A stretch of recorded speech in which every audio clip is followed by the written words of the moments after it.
តបបងប្អូនមកស្គាល់ពីក្រុមជម្រើសជាតិទាំង10ដែលបានឡើងបែបផ្ដាច់ប្រវត្តិ World Cup ច្រើនជាងគេបំផុតការប្រកួតពានរង្វាន់ FIFA World Cup ជាការប្រកួតបោះទាត់មួយដ៏ធំរយៈពេល4ឆ្នាំទើបមានម្ដងដែលបង្កើតឡើងតាំងពីឆ្នាំ1930មកម្ល៉េះបើយោងតាមស្ថិតិ Transfer Market បានដឹងថានេះជាក្រុមជម្រើសជាតិទាំង10ដែលឡើងមកកាន់វគ្គផ្ដាច់ប្រវត្តិ World Cup ច្រើនជាងគេបំផុត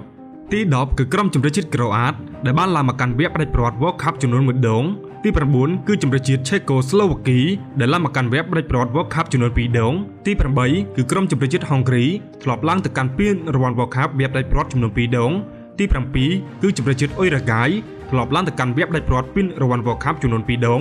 ទី6គឺក្រុមជម្រើសជាតិហូឡង់ធ្លាប់ឡើងមកកាន់វគ្គផ្ដាច់ប្រវត្តិចំនួន3ដងទី5គឺក្រុមជម្រើសជាតិបារាំងធ្លាប់ឡើងមកកាន់វគ្គផ្ដាច់ប្រវត្តិ World Cup ចំនួន4ដងទី4គឺក្រុមជម្រើសជាតិអ៊ីតាលីធ្លាប់ឡើងមកកាន់វគ្គផ្ដាច់ប្រវត្តិចំនួន6ដងទី3គឺក្រុមជម្រើសជាតិអាហ្សង់ទីនធ្លាប់ឡើងមកកាន់វគ្គផ្ដាច់ប្រវត្តិចំនួន6ដង